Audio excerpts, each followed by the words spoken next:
Little Bear kept following this officer for help. What happened next? Put everyone in tears. Let us know where you're watching from. If you love my content, consider supporting it with a super thanks. Every bit of your support helps us create even more amazing stories for you. The morning mist hung thick between the tall pines as Ranger Connor Adams made his way along the winding forest trail. His boots crunched softly against the gravel path, the sound mixing with bird calls and the gentle rustling of leaves. 6 years as a forest ranger had taught Connor to appreciate these quiet moments before the day fully awakened. He paused at a small clearing, taking a deep breath of the crisp mountain air. Something felt different this morning. The forest seemed unusually quiet, almost like it was holding its breath. Connor pulled out his small notebook to record some observations when a soft shuffling sound caught his attention. Connor turned slowly, his hand instinctively moving toward the radio clipped to his belt. About 15 feet away, partially hidden behind a fallen log, stood a tiny black bear cub. It couldn't have been more than a few months old, its fur still fluffy and eyes wide with what Connor could only describe as desperation. "Hey there, little one," Connor whispered, immediately scanning the area for signs of a mother bear.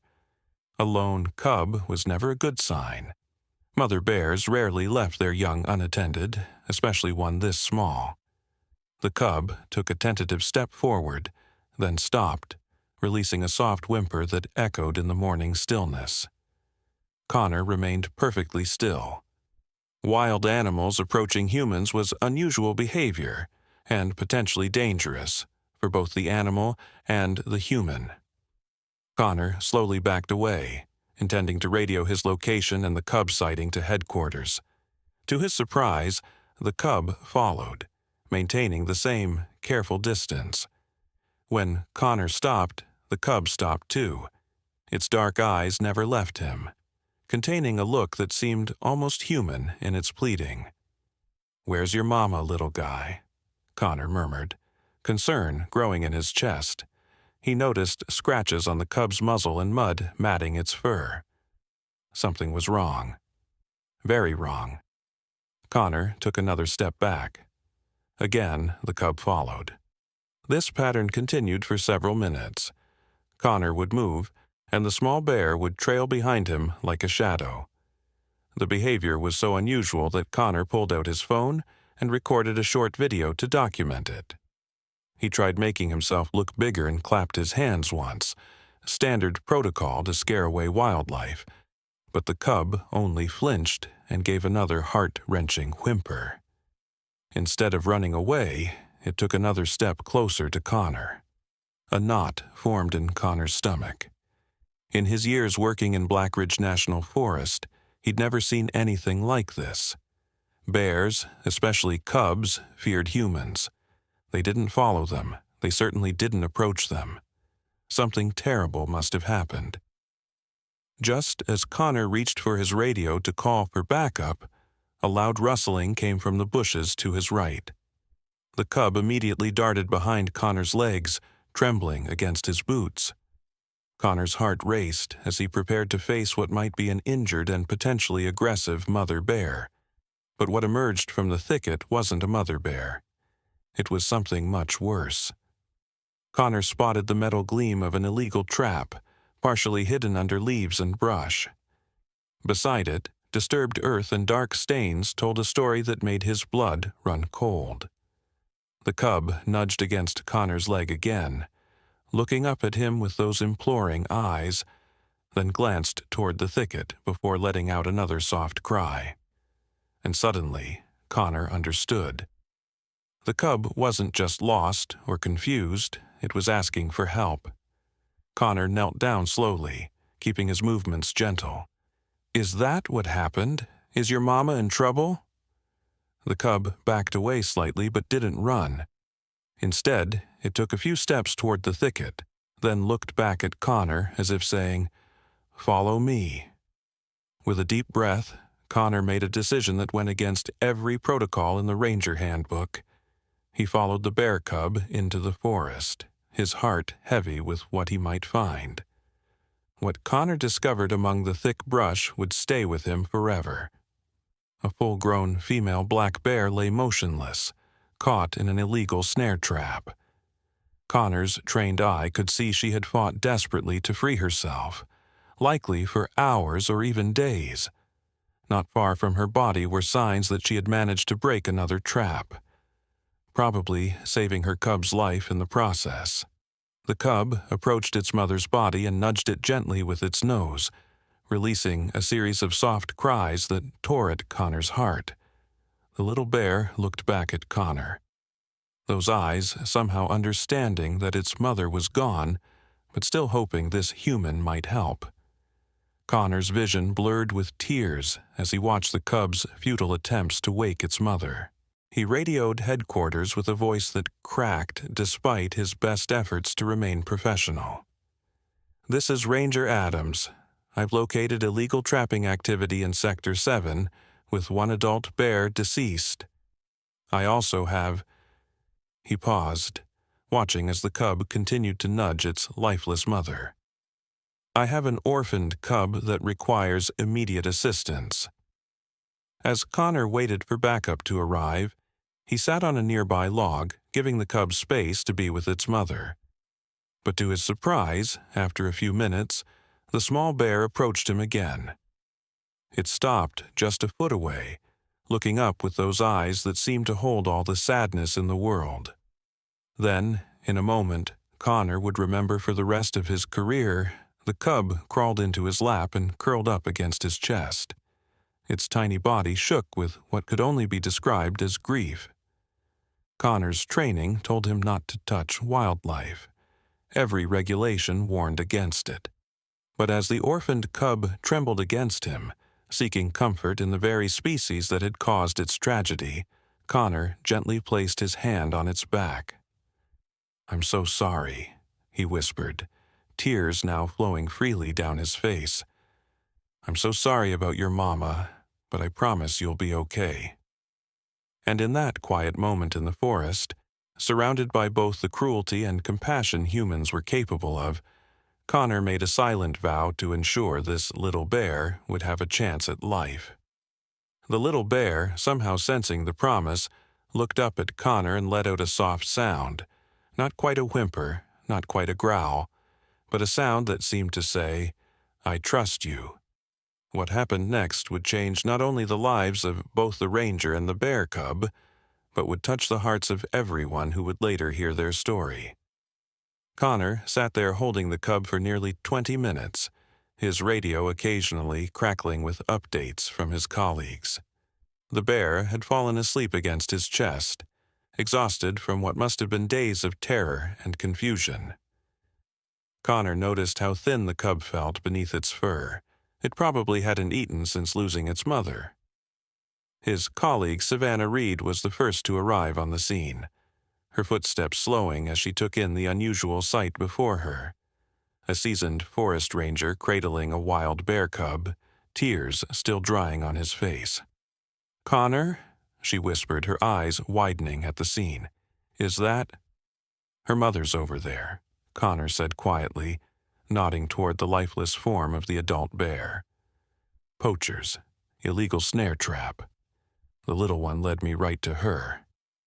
Savannah's expression darkened as she moved to examine the trap and the deceased bear. After a thorough inspection, she returned, kneeling beside Connor. "This is the third trap we've found this month," she said, her voice tight with anger. "But I've never seen anything like this. The cub actually sought you out for help." Connor nodded, explaining how the cub had followed him and eventually led him to its mother. As he spoke, the little bear stirred in his arms, raising its head to look at Savannah with wary eyes. "What's the protocol here?" Savannah asked, though they both knew the answer. Orphaned cubs had two paths: wildlife rehabilitation centers if they were young enough, or euthanasia if they were too old to be safely rehabilitated without becoming habituated to humans. "He's young," Connor said firmly. "Maybe 3 months old, perfect candidate for rehab. Savannah nodded slowly. I'll call the Wildlife Center in Oak Ridge. They might have space. As Savannah stepped away to make the call, Connor felt the cub stir again. It looked up at him with those soulful eyes, and Connor felt something shift inside him. He had always maintained professional distance from the wildlife he protected. It was part of the job. But this cub, with its trust and grief, had somehow broken through that barrier. The next few hours passed in a blur of activity. More rangers arrived to document the poaching site and collect evidence. A veterinarian from the local wildlife authority came to examine the cub, confirming it was a male, approximately 12 weeks old, and despite being dehydrated and hungry, in relatively good health. He's a fighter, Dr. Lily Morgan said as she gently examined the cub, who remained surprisingly calm during the examination. But he's imprinted on you, Ranger Adams. That could complicate his rehabilitation. Connor frowned. What do you mean? Dr. Morgan gestured to the way the cub kept looking for Connor whenever he stepped away. Bears this young are incredibly impressionable. He sees you as safety now. The Wildlife Center will need to be careful to prevent him from associating all humans with help. The reality of what that meant hung heavy in the air. For the cub to successfully return to the wild someday, it would need to fear humans, not seek them out. The very bond that had saved his life might now endanger his future. As the team prepared to transport the cub to the Oak Ridge Wildlife Rehabilitation Center, Connor found himself volunteering to drive. No one questioned it. They had all seen the unusual connection between the ranger and the orphaned bear. The cub was placed in a secure transport crate, but it became distressed when it couldn't see Connor. Eventually, they positioned the crate so that the cub could maintain visual contact with him during the drive. I'm naming him Echo, Connor said suddenly, as he drove along the winding mountain road, glancing in the rearview mirror at the crate where the cub watched him intently. Dr. Morgan, who had joined him for the transport, raised an eyebrow. Naming wild animals isn't standard protocol, Connor. Neither is having them follow you through the forest asking for help, he replied. He echoed his mother's bravery, breaking free from those traps. And he's been echoing my movements since he found me. It fits. The doctor didn't argue further, but Connor noticed her making notes in her file. He knew what she was thinking. He was getting too attached. It was unprofessional, dangerous even. But something about this cub, about Echo, felt different. When they arrived at the rehabilitation center, Connor expected the handoff to be quick and procedural. He would help transfer the cub to the facility staff, fill out the necessary paperwork, and return to his duties at the forest.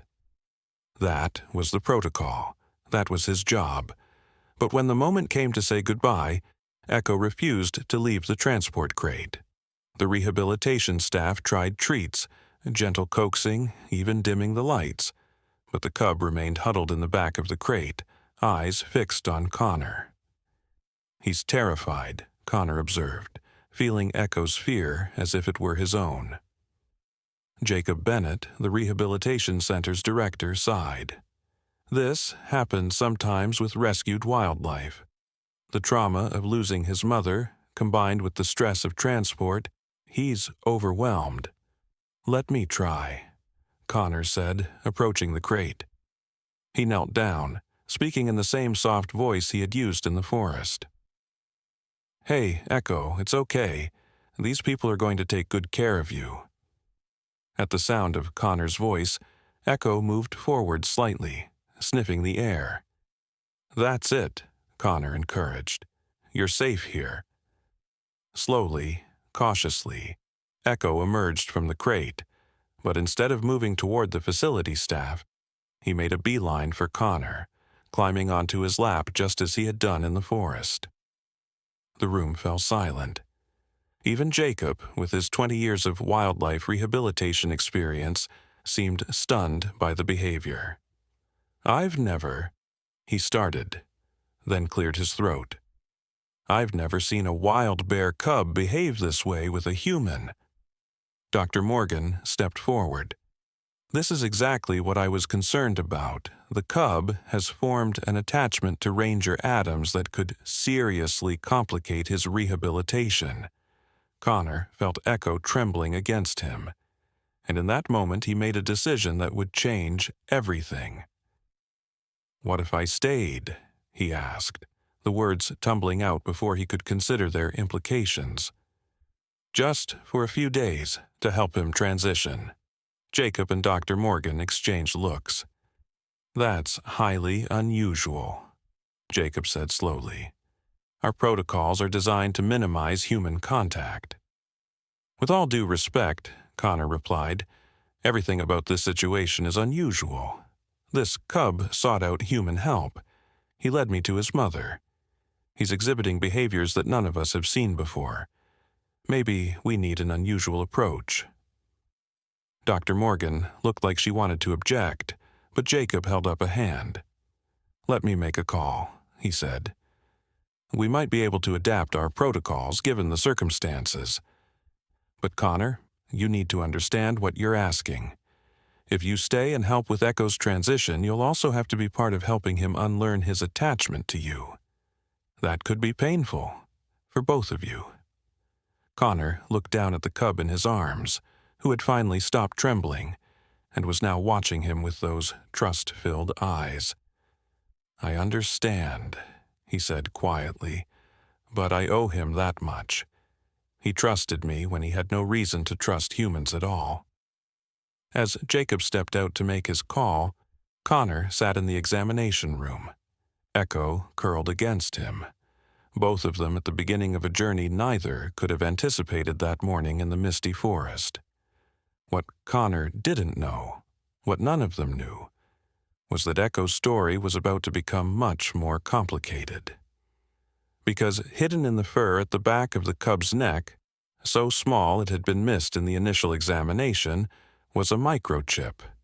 A microchip that would reveal Echo wasn't just any orphaned bear cub, but a subject in a research project that had gone very, very wrong.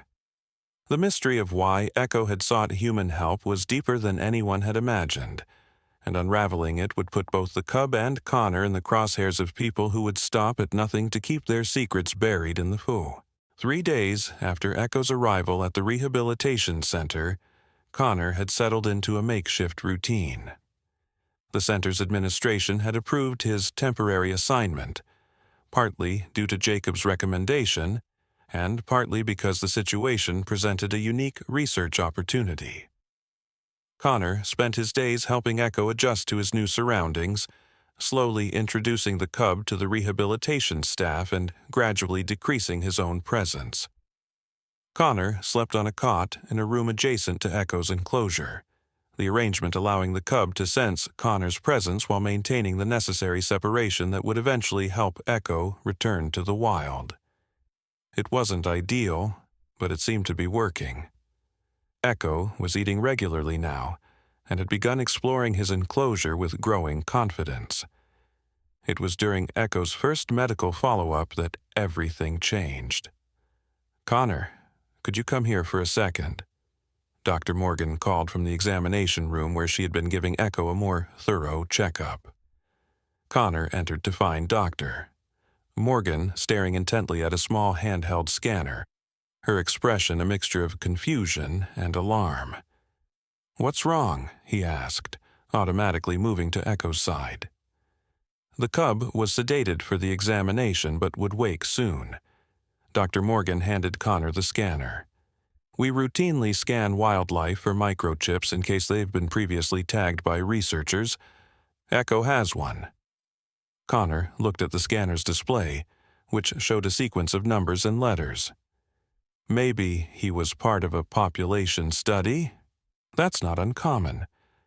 "That's what I thought at first," Dr. Morgan replied, pushing a strand of blonde hair behind her ear. "But this isn't a standard wildlife tag. The configuration is different. I've already checked our database. This isn't from any recognized wildlife agency or university research program." Connor frowned, looking down at Echo. The cub looked so small and vulnerable under the examination lights. "So, whose is it?" "That's the question, isn't it?" Dr. Morgan said quietly. "I've sent the code to some colleagues, but—" She hesitated. "Connor, I've worked with wildlife for 15 years. Bears don't seek out humans for help. They don't lead rangers to their dead mothers. They certainly don't form attachments like Echo has with you. Something's not right here." Connor felt a chill run through him.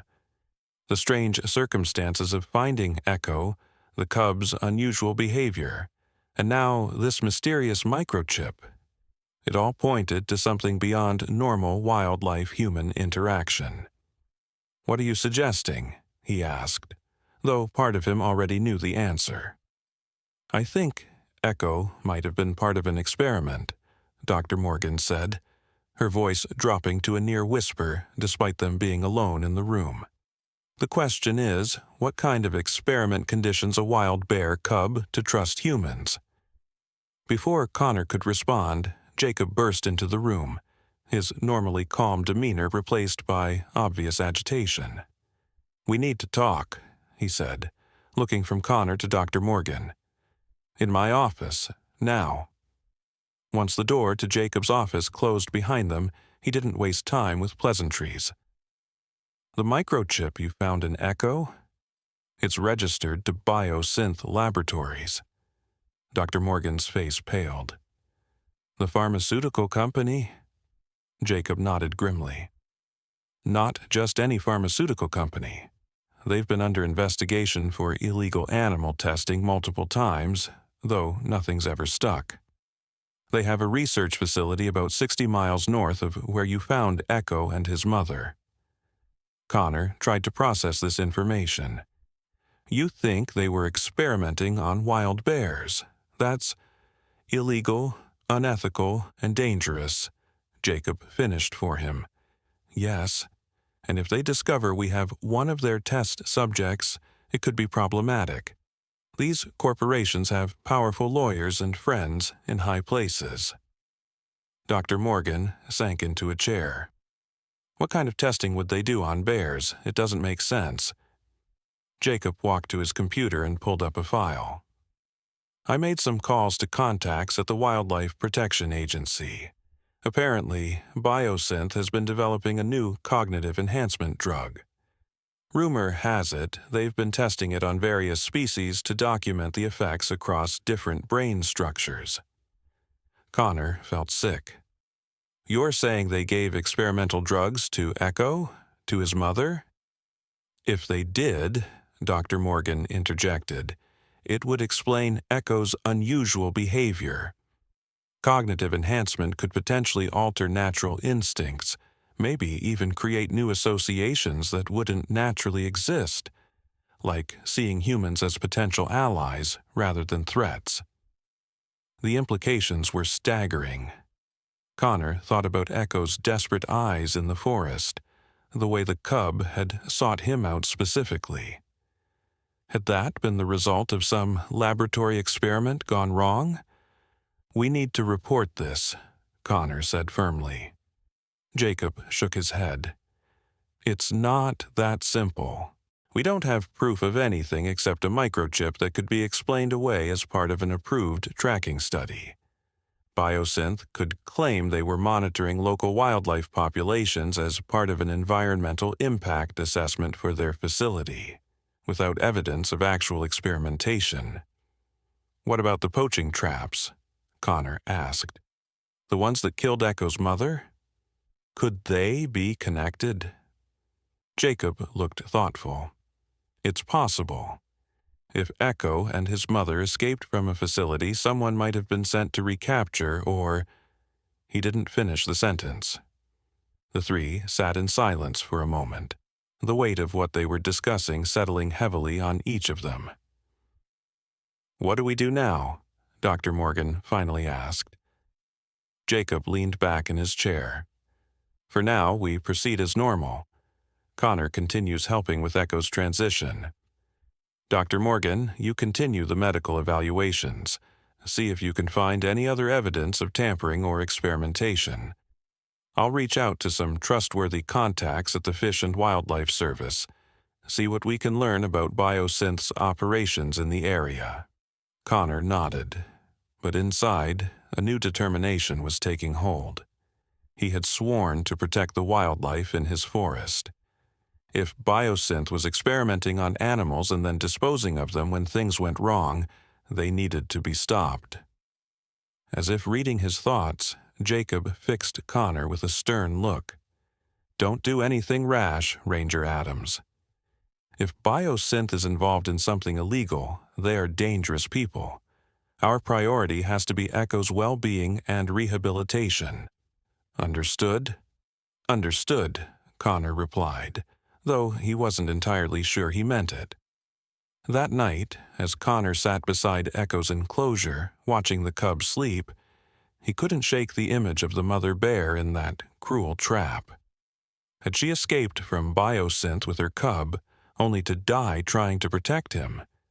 Had she somehow taught Echo to seek human help if something happened to her? His thoughts were interrupted by the sound of his phone vibrating. The screen showed an unknown number. Connor hesitated before answering.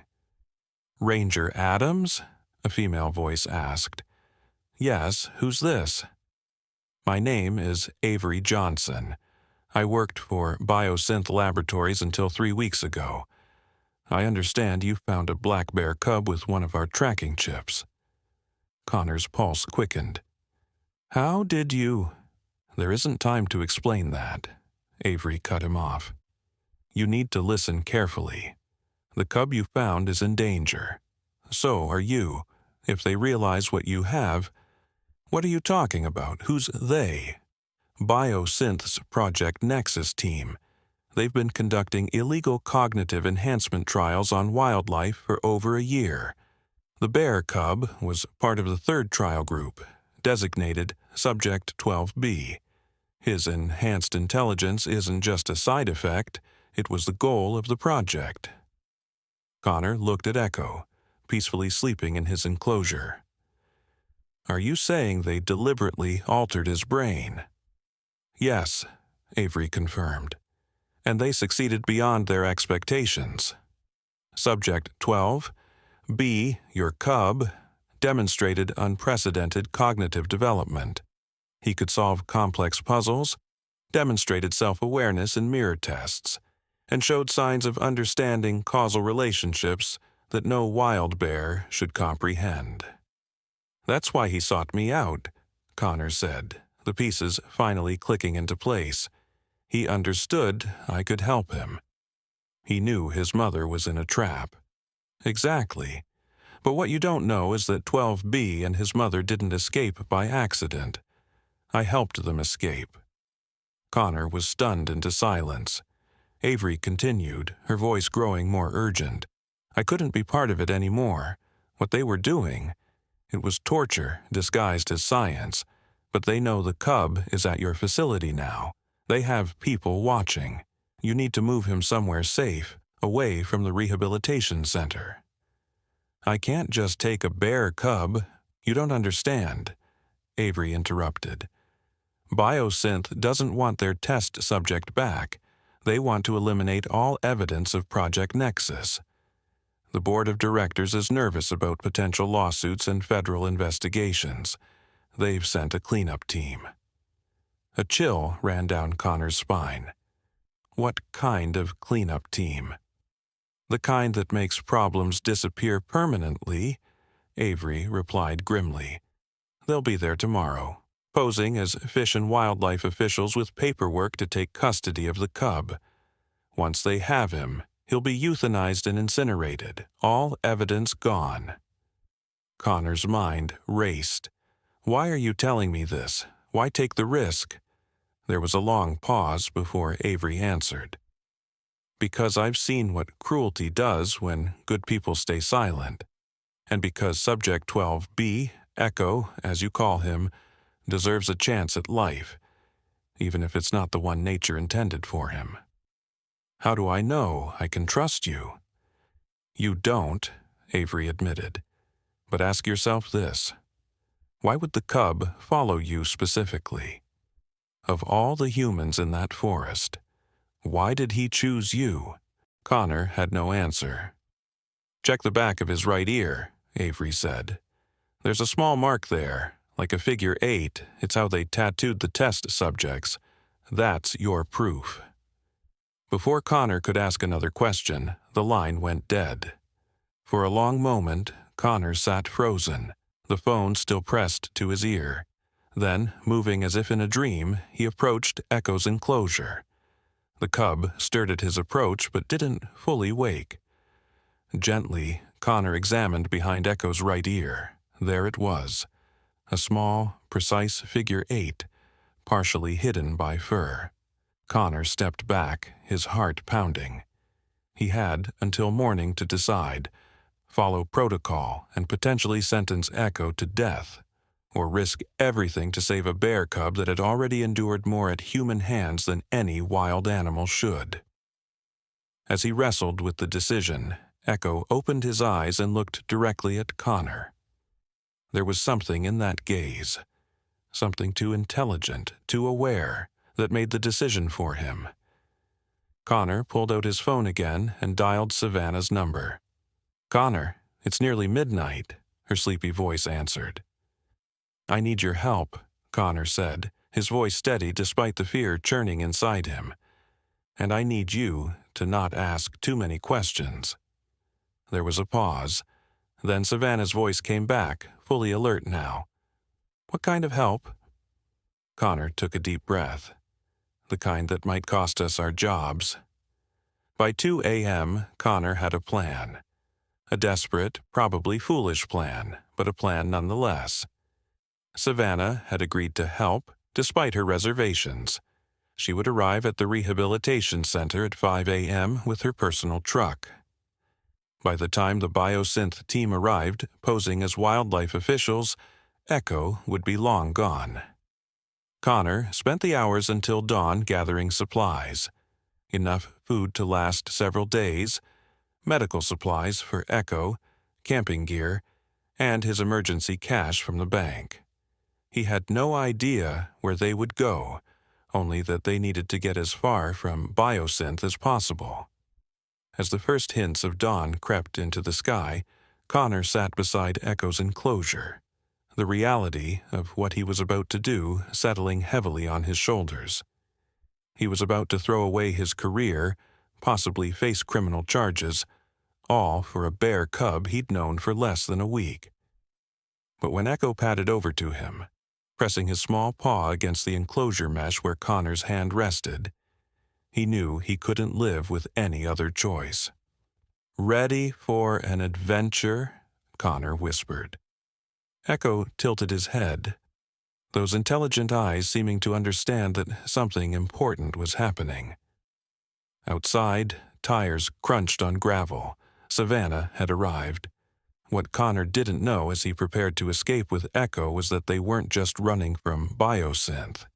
They were running toward a truth that would shake the foundations of what humanity understood about the relationship between humans and animals.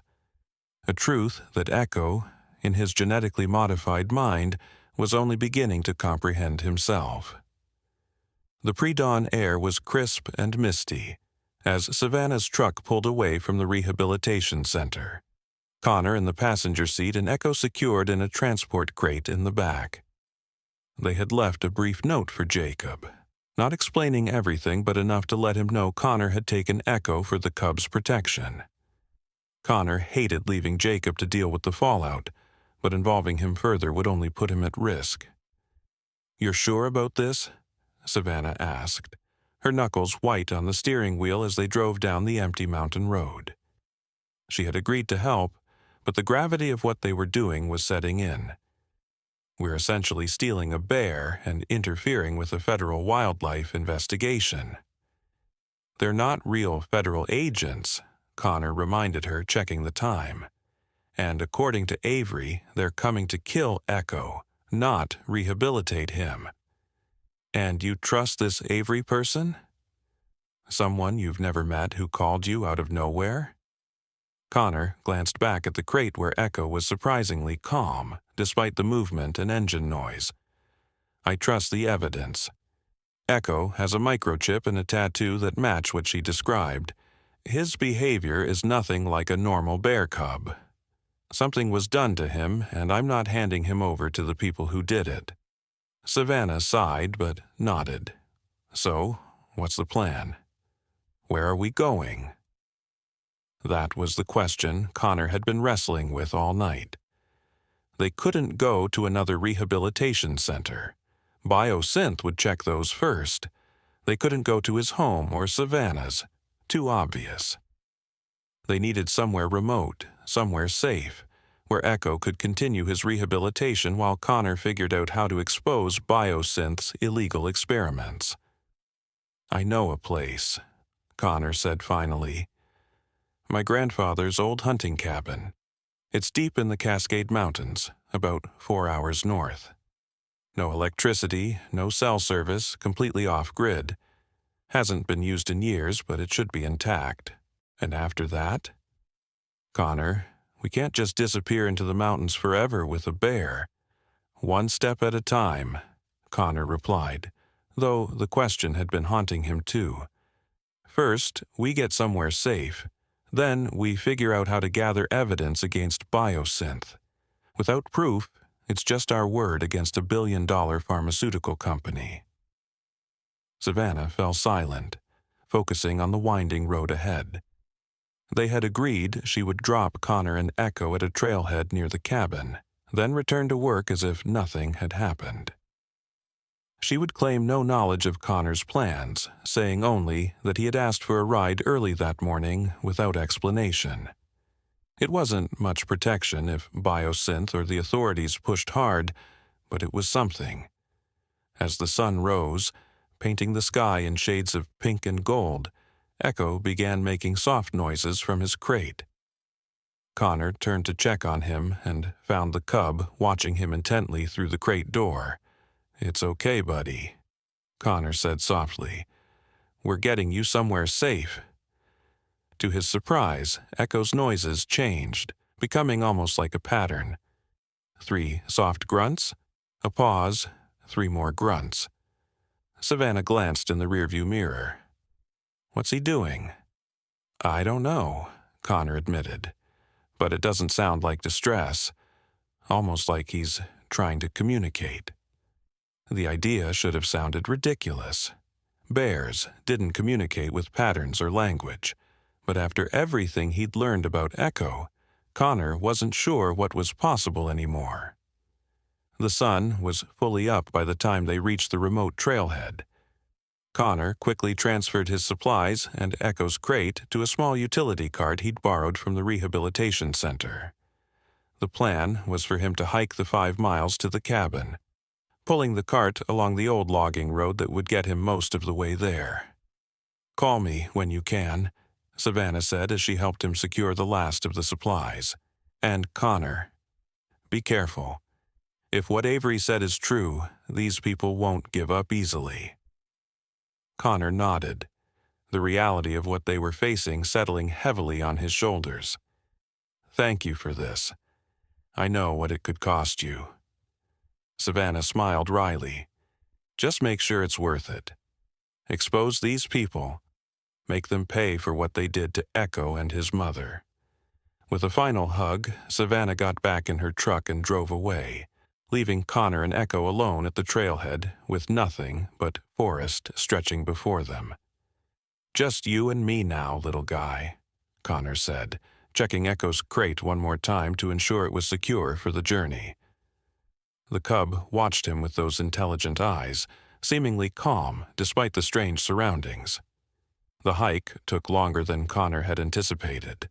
The old logging road was more overgrown than he remembered, and pulling the cart with all their supplies plus Echo was exhausting work. By the time the small wooden cabin came into view, nestled among tall pines with a small creek running nearby, Connor was drenched in sweat, and his muscles ached with fatigue. The cabin itself was exactly as he remembered from childhood visits. a simple one-room structure with a stone fireplace, a small kitchen area, and basic furniture covered in protective sheets. It smelled of dust and disuse, but the structure was sound. Connor's first priority was setting up a secure space for Echo.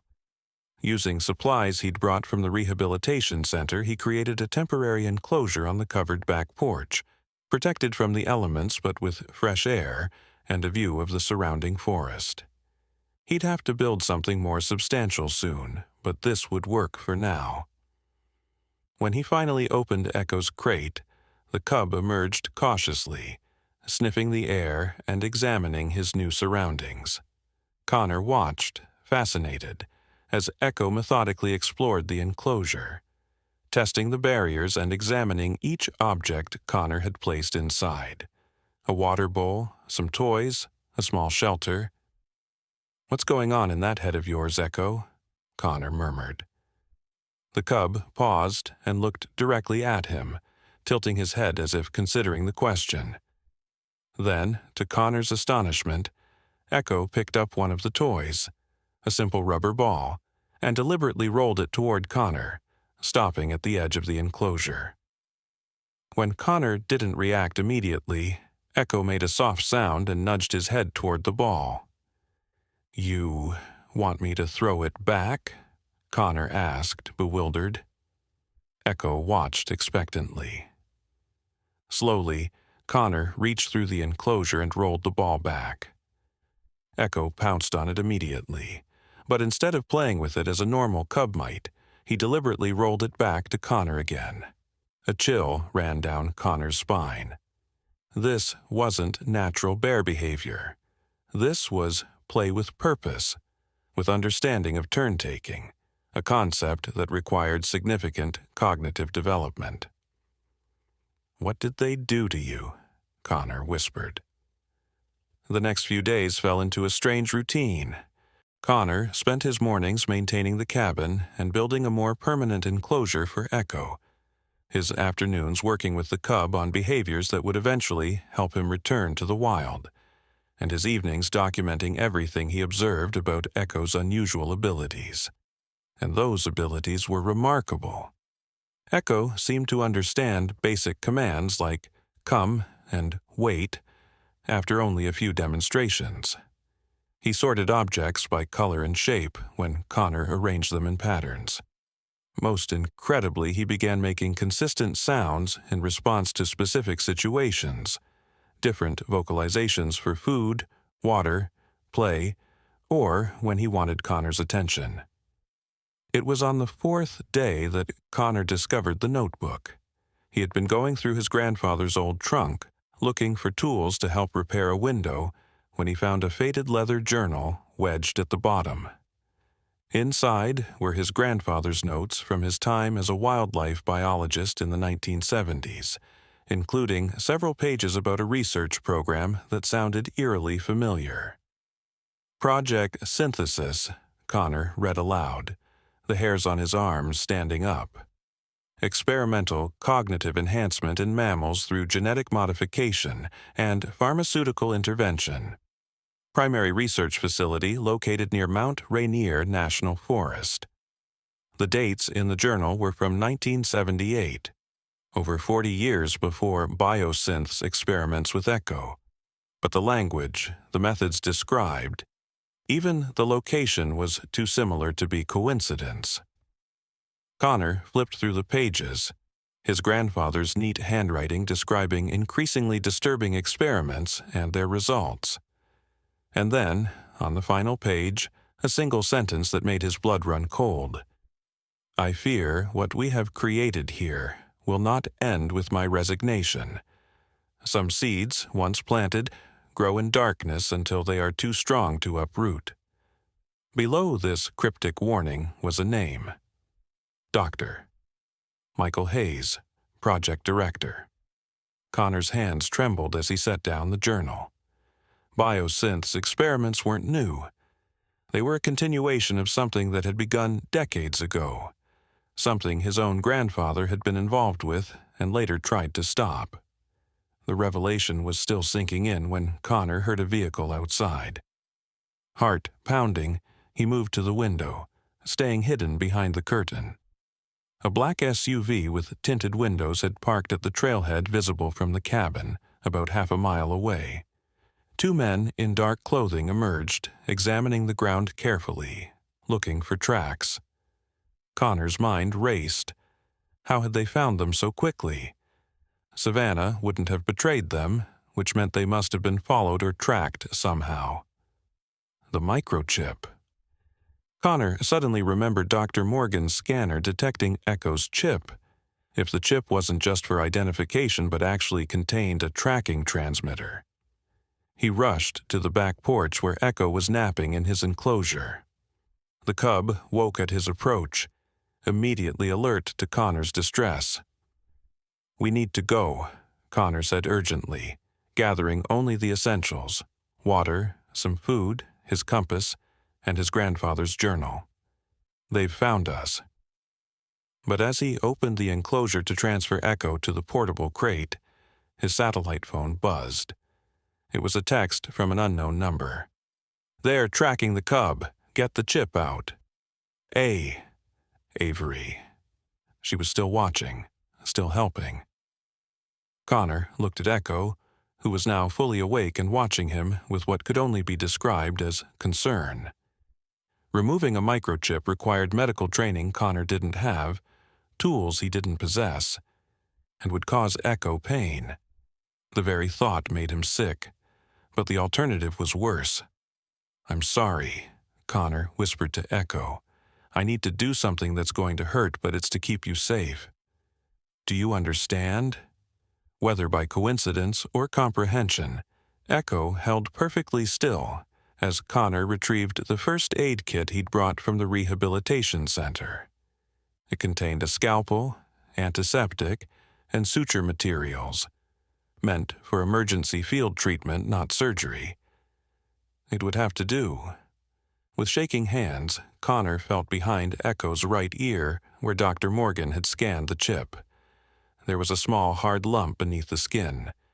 Taking a deep breath, Connor cleaned the area with antiseptic. "This will hurt," he warned softly. "Please don't move." As if understanding, Echo remained absolutely still, even when Connor made the small incision. The cub's only reaction was a soft whimper and a slight trembling of his body.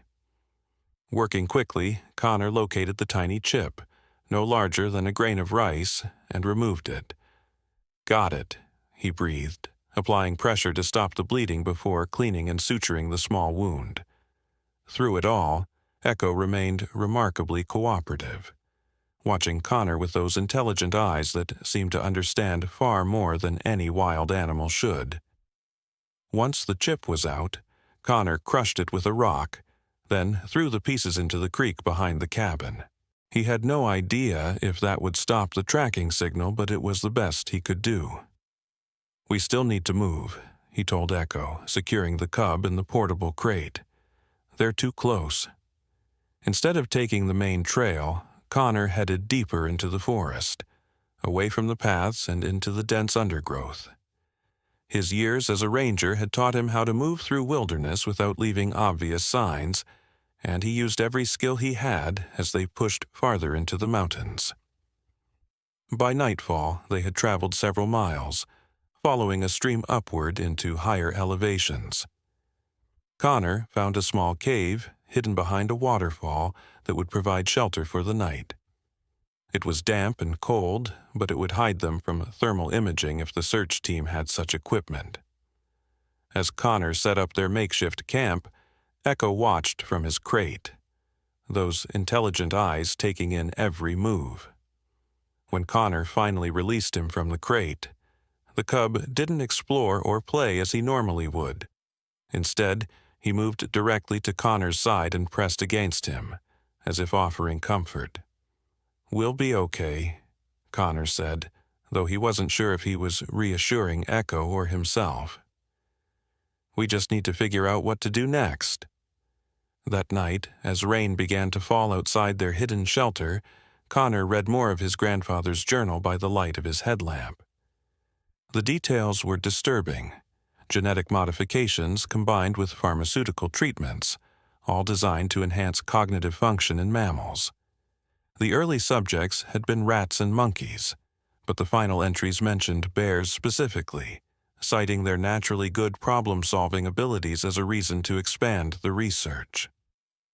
More troubling were the references to military funding and applications. This hadn't been purely scientific research.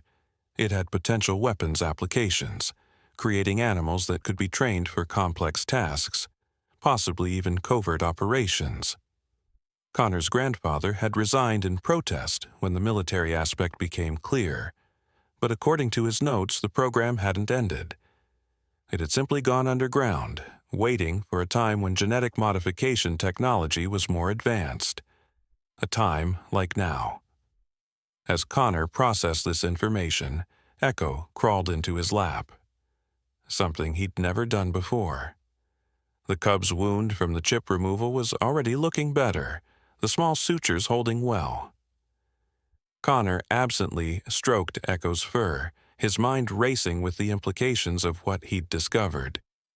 "Your mother," Connor suddenly said aloud.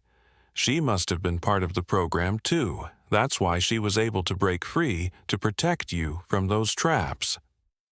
Echo looked up at him, and for a moment, Connor could have sworn he saw recognition in those eyes, not just of Connor, but of the words mother and traps.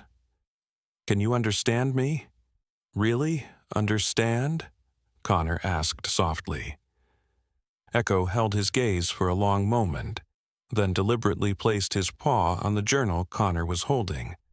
The gesture was so specific, so intentional, that Connor's breath caught. He slowly turned the page, revealing a photograph that had been tucked between the pages.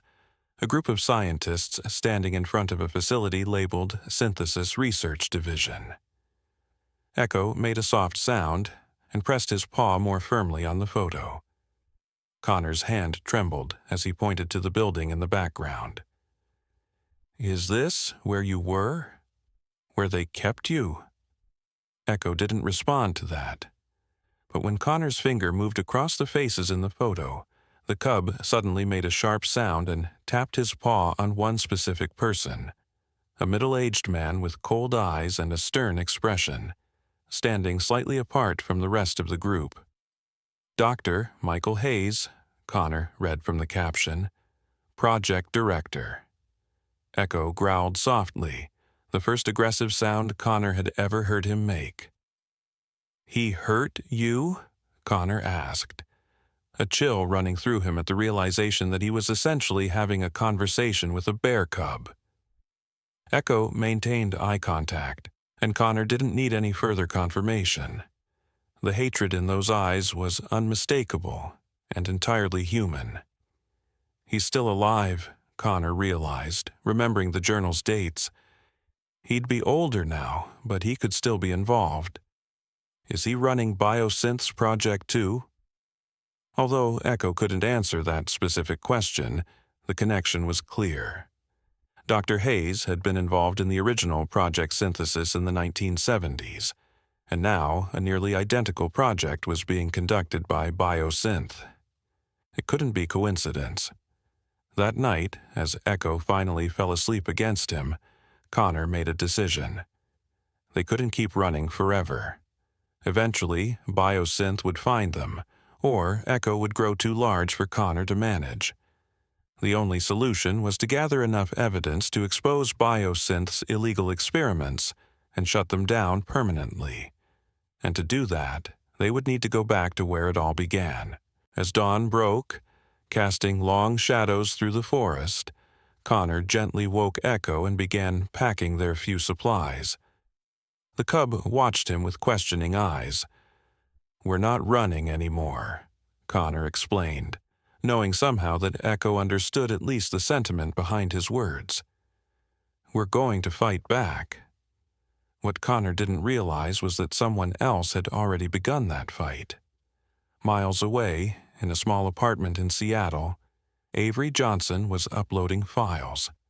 hundreds of confidential biosynth documents detailing Project Nexus and its illegal animal testing. And at the top of those files was a name that connected everything. Dr. Michael Hayes, Chief Research Officer, Biosynth Laboratories. The storm that had been brewing for decades was about to break, with Connor and Echo at its center, and the world was not prepared for what would be revealed when it did. The following morning, Connor and Echo began their journey back toward civilization, not to surrender, but to seek answers. Connor's plan was risky. Make their way to the nearest town with secure internet access, contact Avery Johnson, and coordinate their efforts to expose biosynth.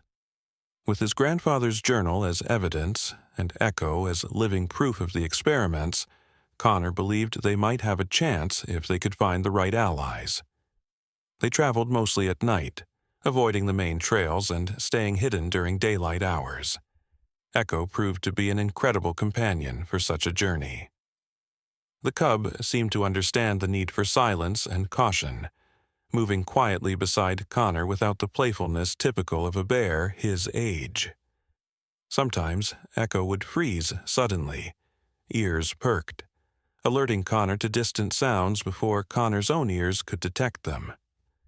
"You're better than any tracking dog," Connor whispered during one such moment, as Echo's warning had helped them avoid a search team combing the forest with flashlights. On the third day of their journey, as they rested in a dense thicket, Connor's satellite phone vibrated. It was another message from Avery.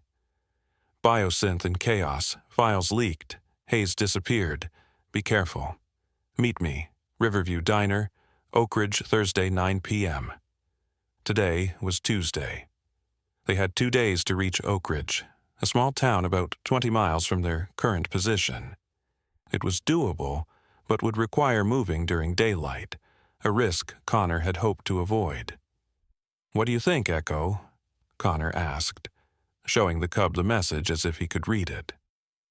To his continued amazement, Echo studied the phone screen with clear interest, then looked up at Connor and made a soft, affirmative sound. "I'll take that as a yes," Connor said with a slight smile. "But we'll need to be extra careful.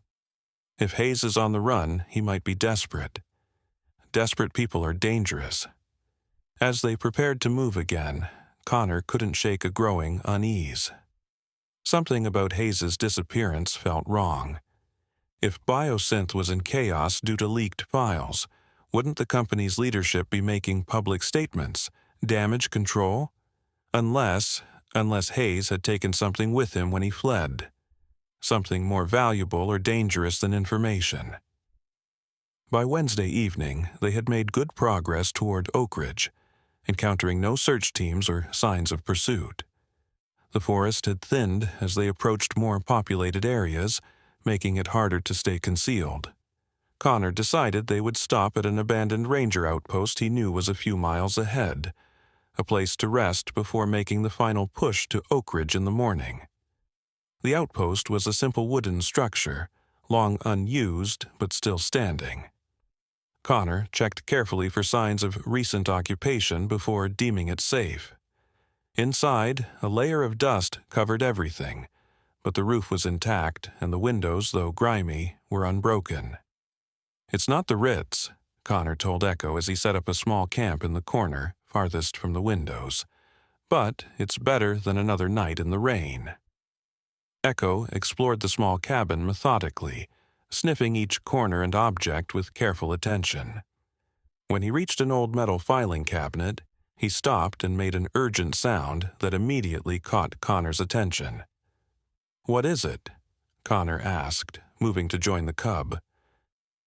Echo scratched at the bottom drawer of the cabinet, looking up at Connor with insistent eyes. Connor knelt and tried the drawer. It was locked. "You want me to open this? Why?" Echo pawed at it again, more urgently. Using his multi-tool, Connor managed to force the lock. The drawer stuck from years of disuse, but with a firm pull, it scraped open to reveal a stack of dusty folders. Connor lifted them out, puzzled by Echo's interest. The answer became clear when he read the labels. Synthesis Research Division, Environmental Impact Reports, 1975 to 1980. "How did you know?" Connor whispered, looking at Echo with new wonder.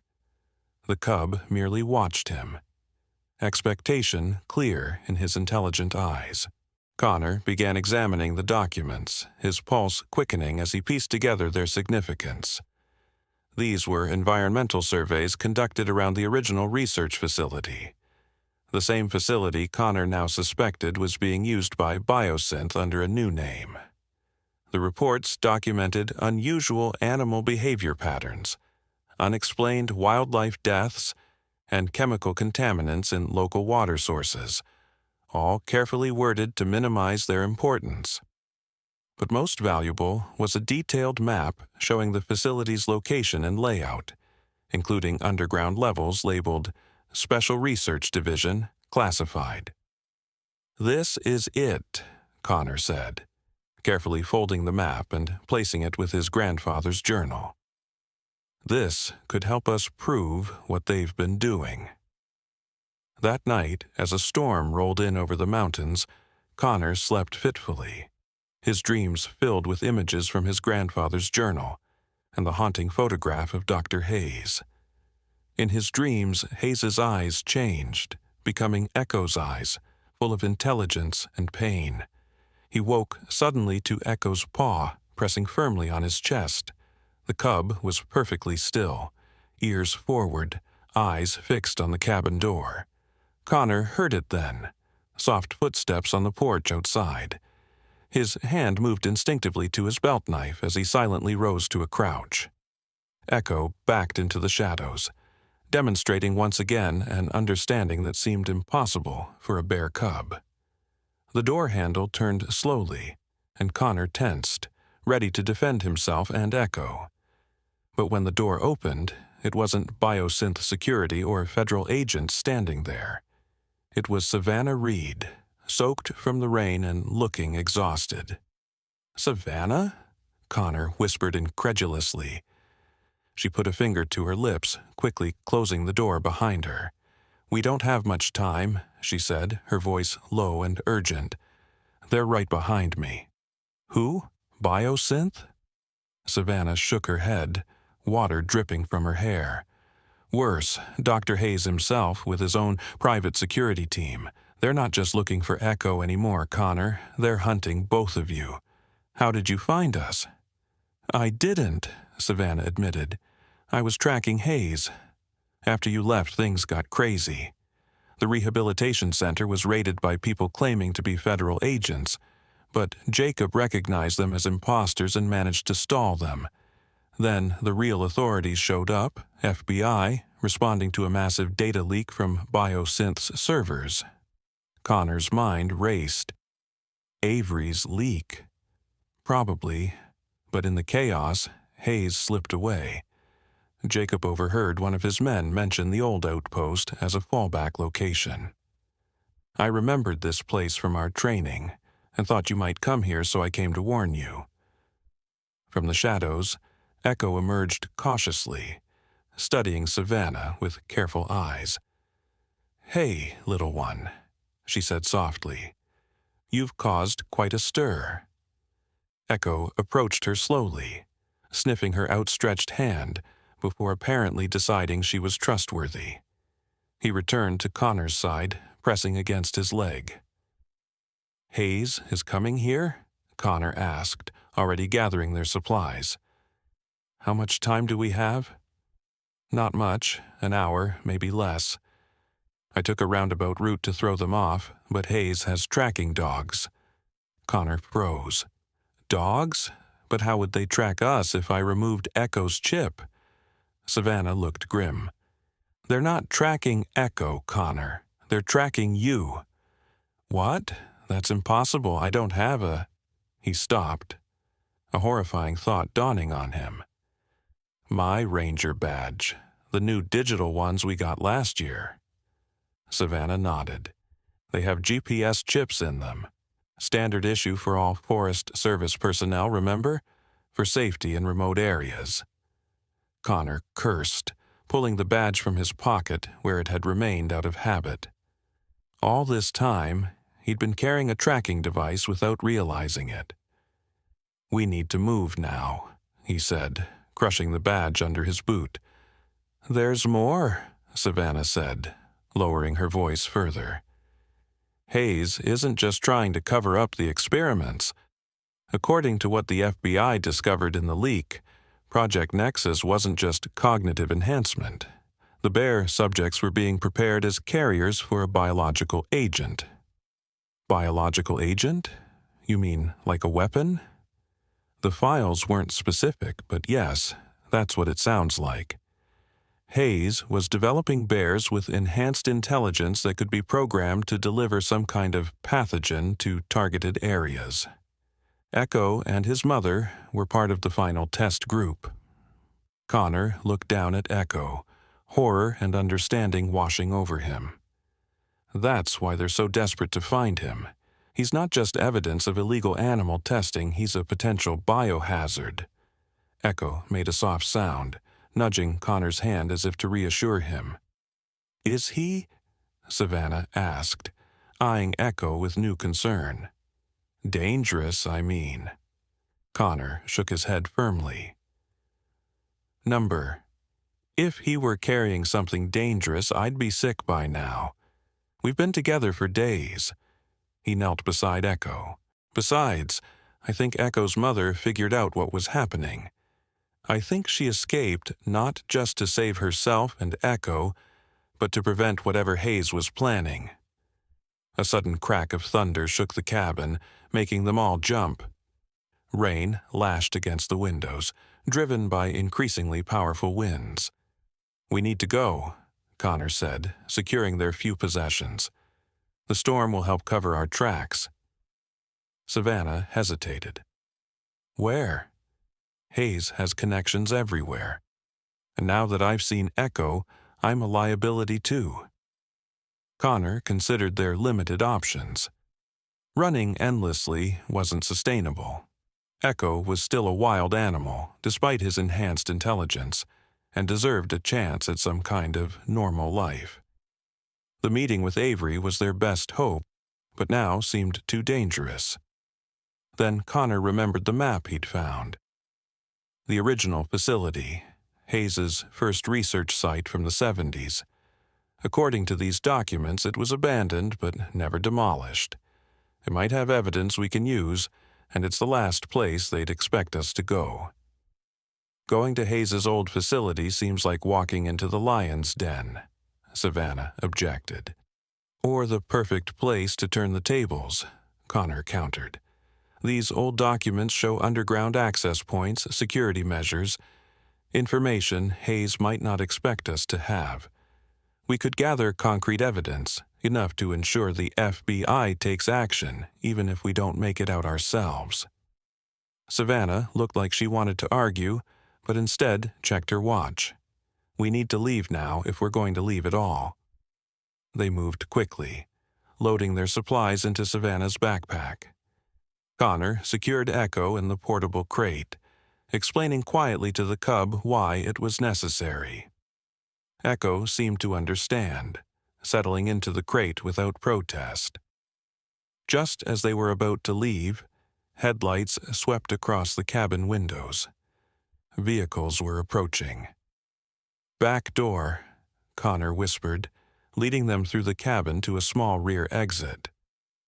They slipped out into the stormy night just as the sound of car doors slamming came from the front of the building. The rain was coming down in sheets now, reducing visibility to mere feet. It was both blessing and curse, hiding them from pursuers but making travel treacherous on the steep, muddy terrain. They moved as quickly as they dared through the forest, with Savannah taking the lead and Connor carrying Echo's crate. The original research facility was located about 10 miles north, according to the map. A difficult journey in good conditions, nearly impossible in this storm at night. Behind them, shouts and flashlight beams cut through the darkness. Hayes's men had discovered the cabin was empty and were beginning their search. "We need to split up," Savannah said suddenly, stopping at a forking path. "I'll head east, leave an obvious trail. You go north to the facility." "No," Connor protested. "It's too dangerous." "It's our only chance," she insisted. "I grew up in these mountains, Connor. I can lose them and circle back. Trust me." Before he could argue further, a beam of light flashed in the distance, much closer than Connor had expected. They were running out of time. "The old service road leads directly to the facility," Savannah explained quickly. "Follow it for about 8 miles, then look for a chain-link fence with warning signs. The access tunnel should be nearby, hidden in the hillside according to your map. I'll find you there." She squeezed his arm, then bent to touch Echo's crate gently. "Keep him safe," she said, then disappeared into the rain-soaked darkness, deliberately leaving clear footprints in the mud heading east. Connor watched her go, fear and gratitude tightening his chest. Then he turned north and continued through the storm, Echo's crate a precious burden in his arms. The journey was grueling. The rain never ceased, turning the ground treacherous and the old service road into a muddy river in places. Connor fell several times, carefully shielding Echo's crate from impact. The cub remained remarkably calm throughout, occasionally making soft sounds that Connor had come to recognize as encouragement or concern. By dawn, the rain had finally eased to a drizzle, and Connor's GPS watch, which he'd kept turned off to avoid tracking, showed they had covered nearly 6 miles. They were making progress, but too slowly. Hayes and his team would surely have vehicles searching the roads by now.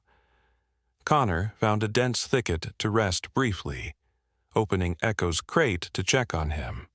The cub emerged, shaking water from his fur, and immediately pressed against Connor's side, offering warmth.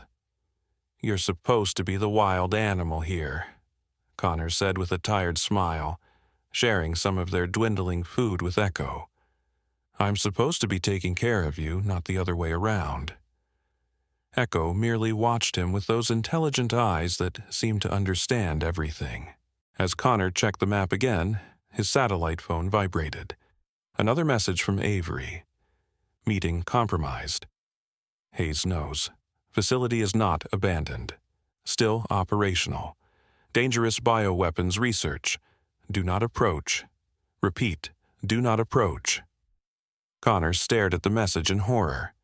The facility was still active, but the documents he'd found indicated it had been shut down decades ago, unless those reports had been deliberate misinformation.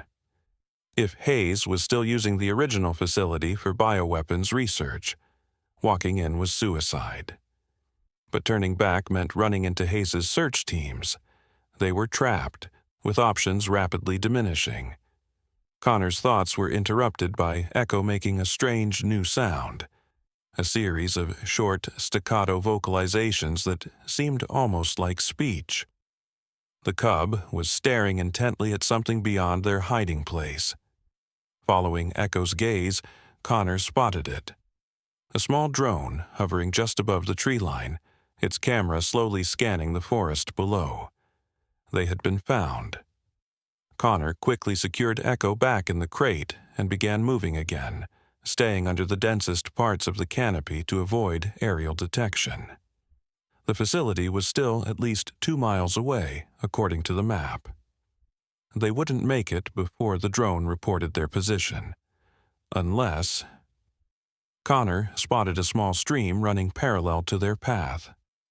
Water might confuse aerial thermal imaging, and the stream seemed to be heading in roughly the right direction.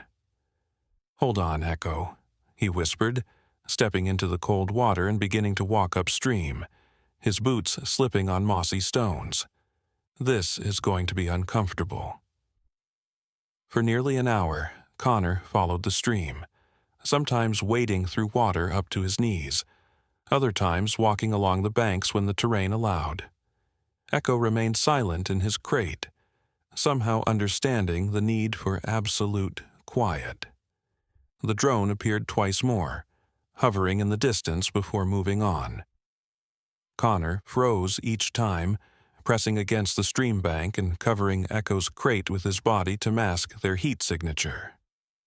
By mid-morning, exhausted and chilled to the bone, Connor finally spotted what he was looking for. A rusted chain-link fence, partially hidden by overgrowth, with faded warning signs declaring, "Government property, no trespassing." Beyond the fence, nestled into the hillside, stood a concrete structure that resembled a bunker more than a research facility. No vehicles were visible, no obvious signs of occupation. Had Avery been wrong? Or was the activity she warned about happening underground out of sight?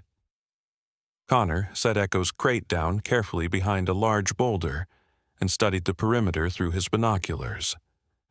The main gate was chained, but showed signs of recent use. The ground was disturbed, with fresh tire tracks visible despite the rain. According to his grandfather's map, the access tunnel should be on the eastern side of the facility, disguised as a maintenance shed. Connor spotted it easily enough. A small structure set against the hillside, about 50 yards from the main entrance. He was formulating a plan to approach when Echo made an urgent sound from his crate. Connor turned to find the cub agitated, pawing at the crate door. "What is it?" Connor whispered, opening the crate cautiously. Echo emerged immediately and began pulling at Connor's sleeve with his teeth, trying to drag him away from the facility. "You understand the danger," Connor realized aloud. "But we can't go back, Echo. Hayes's men are behind us. This is our only chance to find evidence." Echo persisted, tugging harder with a determination that surprised Connor. Then, still gripping Connor's sleeve, the cub began moving sideways along the hillside, away from the access tunnel but still parallel to the facility perimeter. "You want me to follow you?" Connor asked, bewildered. Echo released his sleeve and took a few steps in the new direction, then looked back expectantly. Against his better judgment, Connor followed. Echo led him about 100 yards along the hillside, occasionally stopping to sniff the air or ground, clearly searching for something specific. Finally, the cub stopped and began digging furiously at a patch of ground partially hidden beneath a fallen tree. Connor joined him, clearing away decades of accumulated leaves and dirt to reveal what appeared to be a metal hatch, long overgrown and forgotten. Another entrance? Connor wondered aloud, examining the rusted metal. Not on any of the maps. Echo made an affirmative sound, looking at Connor with what could only be described as urgency. Prying open the hatch revealed a narrow shaft with rusted metal rungs leading down into darkness. It appeared to be some kind of emergency exit or maintenance access, long abandoned based on the condition of the metal.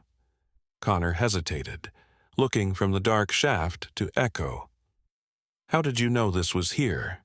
Echo couldn't answer, of course, but his behavior was clear. He wanted Connor to use this entrance instead of the main access points. But why? And how could Echo possibly know about a secret entrance to a facility he'd presumably never seen before? Unless... Connor suddenly remembered something from his grandfather's journal, mentions of environmental imprinting as part of the cognitive enhancement process. Was it possible that Echo had inherited memories? That somehow genetic manipulation had allowed for the transfer of knowledge from previous test subjects? It seemed impossible, yet no more impossible than a bear cub who could understand human speech, solve puzzles, and communicate with deliberate vocalizations. "Your mother," Connor whispered. "She was here before, wasn't she? She knew about this entrance." Echo's eyes held his, unfathomable depths of intelligence and memory that shouldn't exist in a wild animal. Connor made his decision. He secured his backpack, checked that his flashlight was working, and prepared to descend into the shaft. Echo whined anxiously, clearly wanting to follow. "I can't take you down there," Connor explained gently. "It's too dangerous. And if something happens to me, you need to have a chance to escape." Echo's response stunned him. The cub deliberately walked to the portable crate, entered it, and looked expectantly at Connor. "You want me to take you?" Connor asked, incredulous. Echo made the affirmative sound Connor had come to recognize. "But why? Why would you want to go back to a place where you were—" Connor couldn't finish the thought.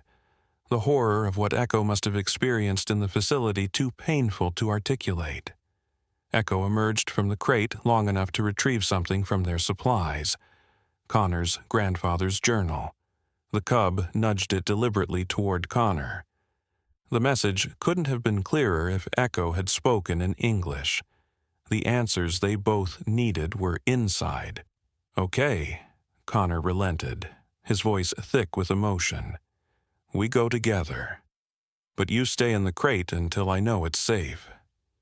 He secured Echo in the crate and fashioned a harness from rope so he could lower the cub down after himself. Then, with a deep breath, Connor began his descent into the forgotten entrance of the facility that had created Echo, and perhaps held the key to stopping Hayes once and for all. What Connor didn't know was that he wasn't the only one entering the facility that day. Miles away, Avery Johnson was being escorted through the main entrance at gunpoint, Dr. Michael Hayes walking calmly beside her with a satisfied smile on his face. And in her pocket was Connor's crushed GPS badge, the one he thought he had destroyed, but had actually been recovered by Hayes's men from the cabin floor. Hayes hadn't been tracking Connor. He had been tracking Avery all along, using her desperate attempts to warn Connor as a way to draw both of them exactly where he wanted them. The trap was set, and Connor and Echo were walking right into it. The descent into darkness seemed endless. Connor's flashlight illuminated rusted metal rungs and concrete walls slick with moisture as he carefully made his way down. After lowering Echo's crate, he continued through a narrow maintenance tunnel that smelled of damp earth and decay. The facility had the eerie stillness of a place long abandoned, yet Connor remained vigilant, mindful of Avery's warning. After several minutes, the tunnel opened into a larger corridor lined with doors. Most were locked, but one yielded to Connor's push, revealing a laboratory frozen in time. Dust-covered equipment and yellowed papers suggested no one had entered in decades. "This can't be right," Connor whispered, setting Echo's crate down. Avery said this place was still operational. He opened the crate, allowing Echo to explore while he examined the lab. The cub moved with purpose, sniffing specific areas as if following invisible trails only he could detect. When Echo stopped at a bookshelf and pawed insistently at its base, Connor investigated and discovered a hidden panel. Behind it lay a modern keypad. "It's a facade," Connor realized. "The abandoned appearance is deliberate." Echo made an urgent sound, backing away from the keypad as if it represented danger. But they had come too far to turn back. Connor studied the keypad, knowing any incorrect entry might trigger an alarm.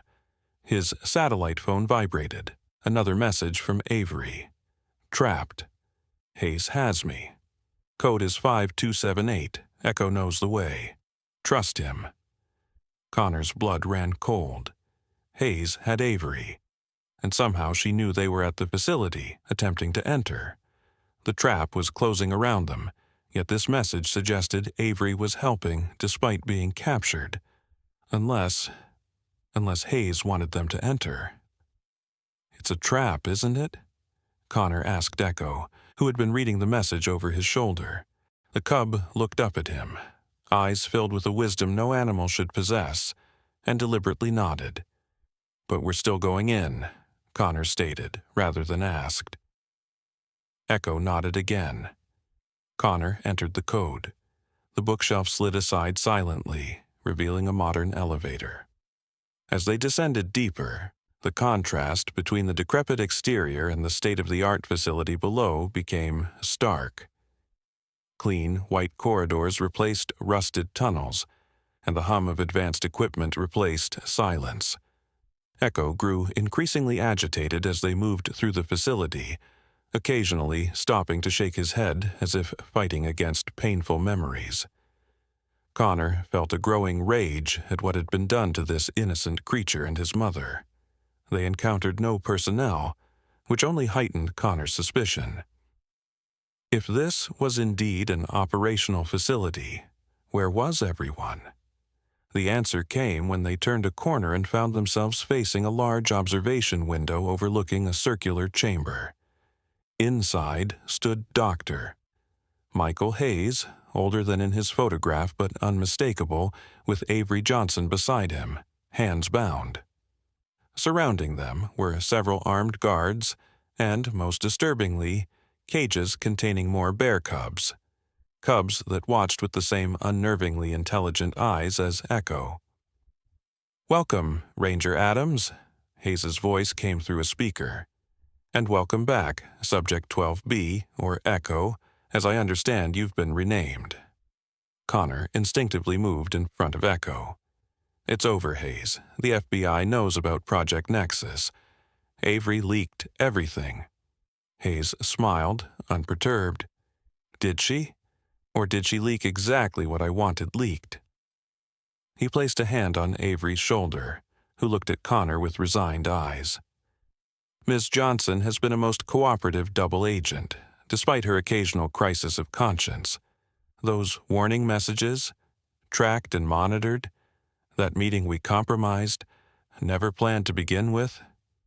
You've been leading us here all along," Connor realized, the full scope of Hayes's manipulation becoming clear. "Precisely. You see, Project Nexus is far too valuable to abandon, but it does require refinement.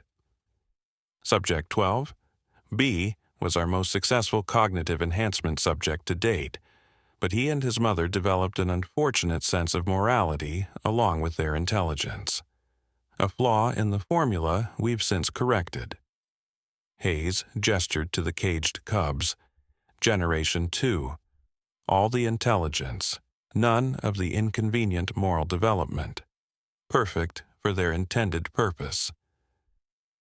"As bioweapons," Connor said, disgust evident in his voice. "As ambassadors," Hayes corrected smoothly. "Think of it, Adams. Enhanced animals that can be programmed to deliver specific compounds to targeted locations. Compounds that could cure diseases, neutralize environmental toxins, or yes, in the right hands, function as precisely targeted bioweapons. The military applications alone have secured us funding for decades." Echo growled low in his throat, pressing against Connor's leg. "Then why do you need us?" Connor demanded. "Why the elaborate setup to bring us here?" Hayes's smile faded. "Because Subject 12B, Echo, has something we need. The neural patterns of a cognitively enhanced bear who developed independent thought. His mother was the first to display this trait, and it appears to be hereditary, something we didn't anticipate. We need to understand how it happened to prevent it in future generations." Understanding dawned on Connor with sickening clarity. "You want to dissect his brain." "A crude but essentially accurate assessment," Hayes acknowledged. "His physical form has limited value now, but his neural architecture is priceless." Hayes moved closer to the glass. "And you, Ranger Adams, have been most helpful in documenting his behaviors for us. Your detailed observations during your time at the cabin, transmitted directly to us each time you used that satellite phone, so thoughtful of you to keep such thorough notes." Connor felt ill. He had unwittingly provided Hayes with exactly what he wanted: detailed documentation of Echo's cognitive abilities. Every interaction, every sign of intelligence, all delivered directly to the man who wanted to destroy him. "Now," Hayes continued, You have two options. Surrender subject at 12. B voluntarily, and you'll be free to go with a generous financial arrangement to ensure your silence. Refuse, and a deafening alarm suddenly blared throughout the facility, cutting Hayes off mid-threat. Red emergency lights began flashing, and a computerized voice announced, "Security breach detected. Containment protocols activated." Hayes's composure faltered. "What is this?" he demanded, turning to his security team. On the other side of the glass, Avery smiled for the first time. "That would be the real FBI, Doctor."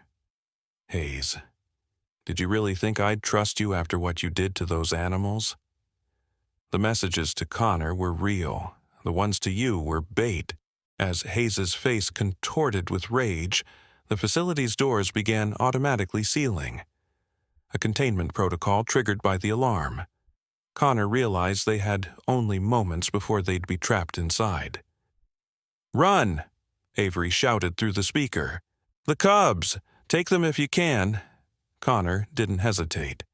With Echo at his side, he raced to the room containing the caged cubs.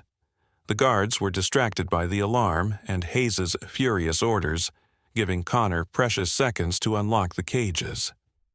5 small cubs, younger than Echo but with the same intelligent eyes, emerged cautiously. Echo approached them, making a series of soft sounds that seemed to reassure them. To Connor's amazement, they followed Echo without hesitation, forming a small procession behind him as he led the way back toward the maintenance tunnel. Behind them, shouts and the sound of gunfire echoed through the corridors. Connor heard Hayes's voice above the chaos. "Don't let them escape." Subject 12. B is priority 1. They reached the elevator, but it was locked down by the containment protocol. "The stairs," Connor said, spotting an emergency exit sign. Echo seemed to understand, leading the younger cubs toward the stairwell. As they climbed, the sounds of pursuit grew closer. Connor knew they couldn't outrun Hayes's security team, not with 5 additional cubs to protect. They needed another way out. Halfway up the stairwell, Echo suddenly veered onto a landing and pawed at a ventilation grate. Connor understood immediately. Another escape route, perhaps another instance of inherited memory from Echo's mother. The grate was secured with screws, but Connor made quick work of them with his multi-tool. One by one, he helped the cubs into the ventilation shaft, Echo going last to ensure all his younger counterparts made it safely. The shaft was a tight fit for Connor, but he managed to squeeze through, pulling the grate closed behind him just as Hayes's men burst into the stairwell. The ventilation system was a maze, but Echo seemed to know where to go, leading them through a series of turns until they reached another grate. Beyond it was the forest, the fresh air a sharp contrast to the sterile facility. Once outside, Connor could hear helicopters approaching. Whether Hayes's reinforcements or the FBI, he couldn't tell. Either way, they needed to disappear into the forest quickly. "This way," he urged, guiding the cubs deeper into the trees. Echo took up the rear, ensuring none of the younger cubs fell behind. They had traveled perhaps half a mile when a familiar figure emerged from behind a tree, Savannah, muddy and exhausted, but very much alive. "Connor!" she exclaimed, relief evident in her voice. Her eyes widened at the sight of the additional cubs. "What? No time," Connor interrupted. "Hayes is right behind us, and I think the FBI is raiding the facility. We need to get these cubs somewhere safe." Savannah nodded, instantly adapting to the situation. "My truck is hidden about a mile east. If we can reach it, I know a place they'll never find us." As they moved through the forest, the sounds of chaos at the facility faded behind them.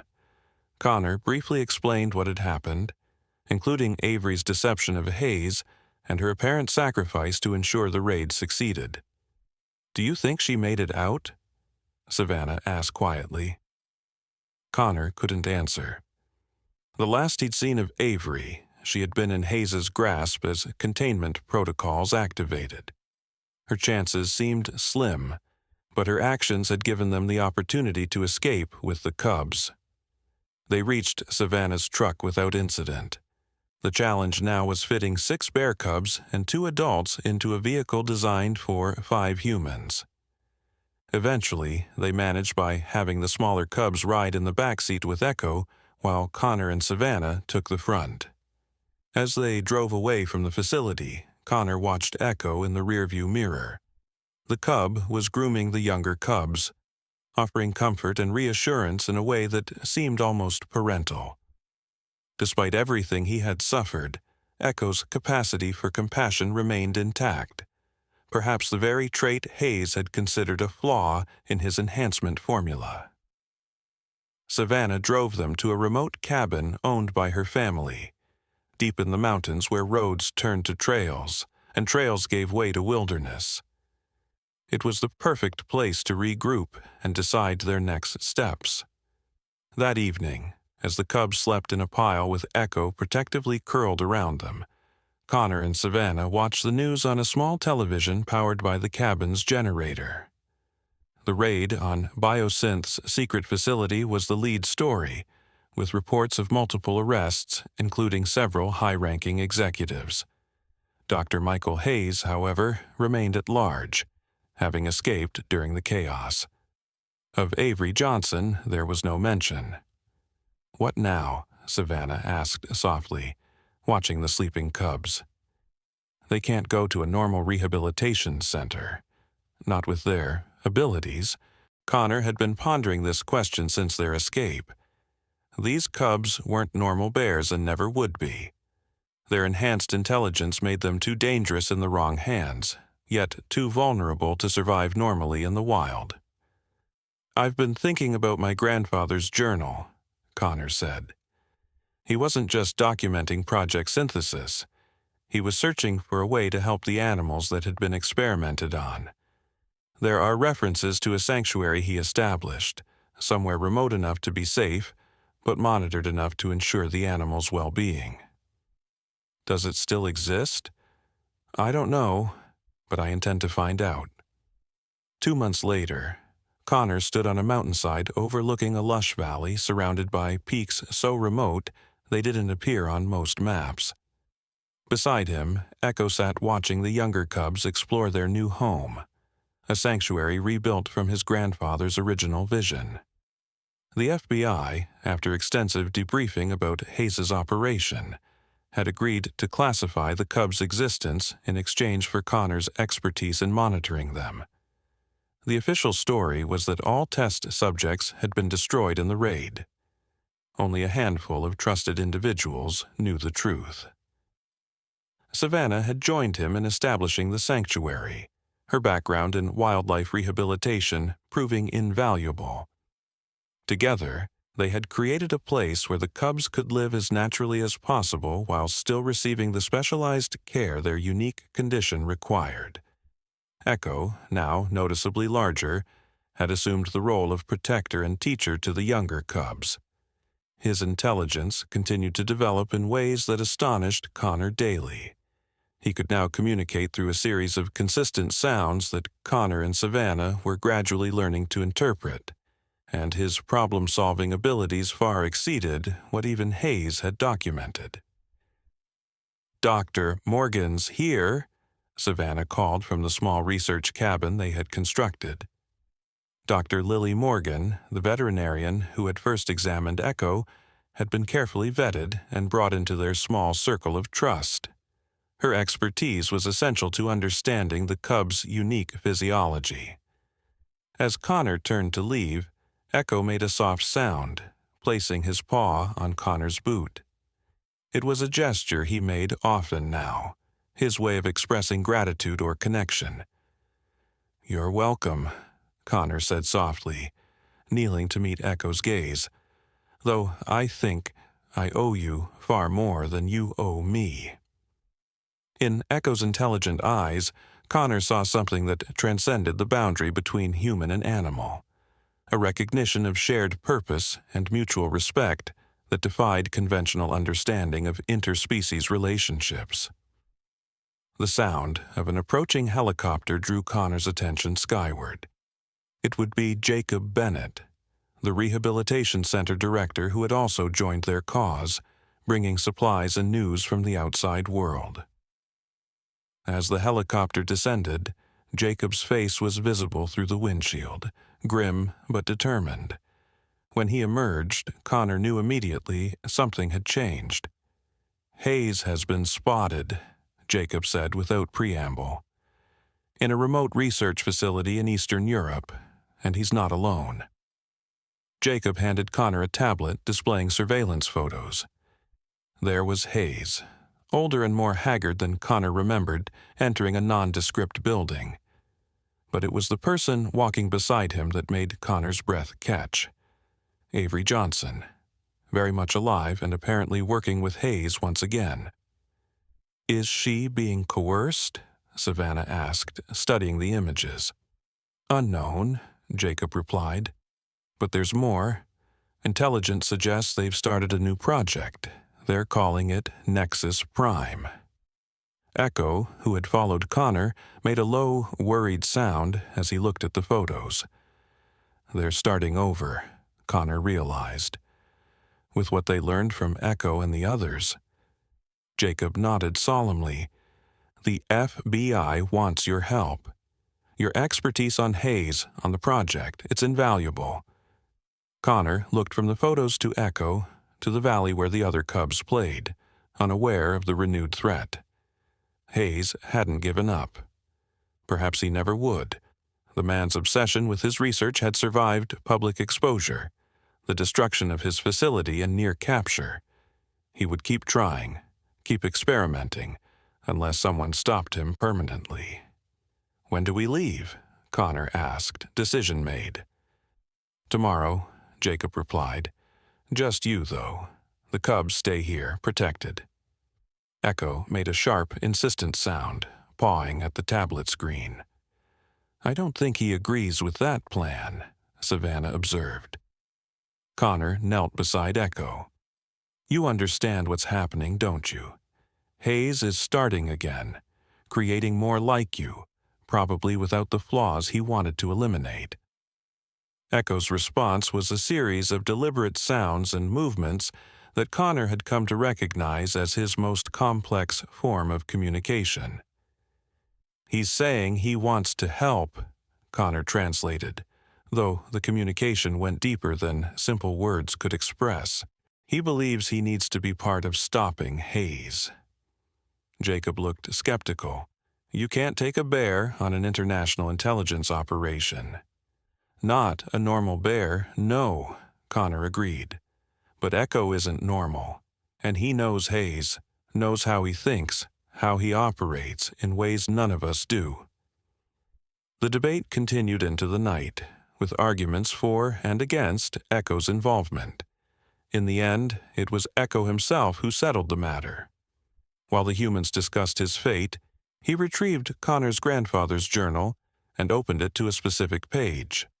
One describing how Project Synthesis had been stopped the first time, not by external intervention, but by the enhanced animals themselves, who had found ways to subvert the experiments from within. The message was clear.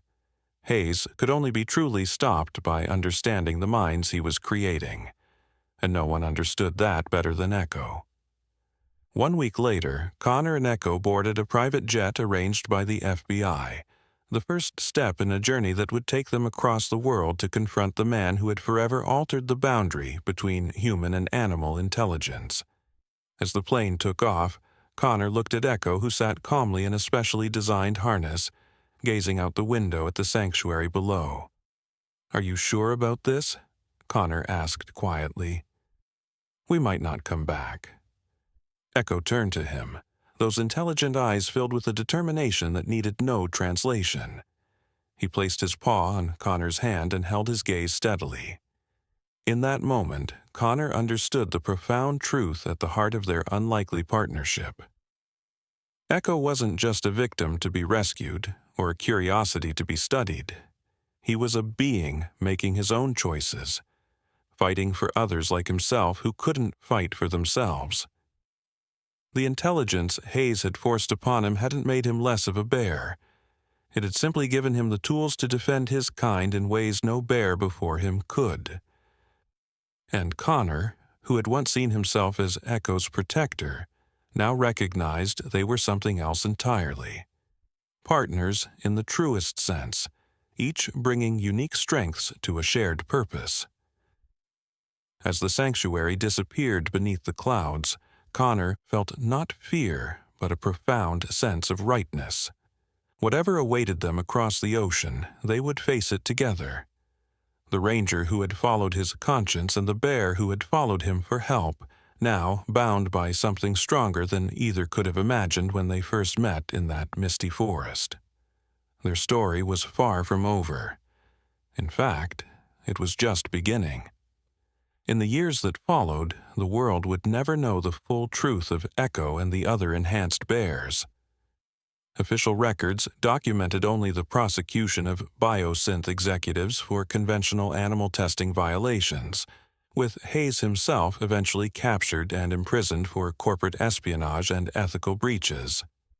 The deeper story, of bears with near-human intelligence, of a sanctuary hidden in remote mountains, of the ongoing work to ensure such experiments never succeeded again, remained known only to a trusted few. But sometimes, hikers in certain remote forests would report unusual encounters.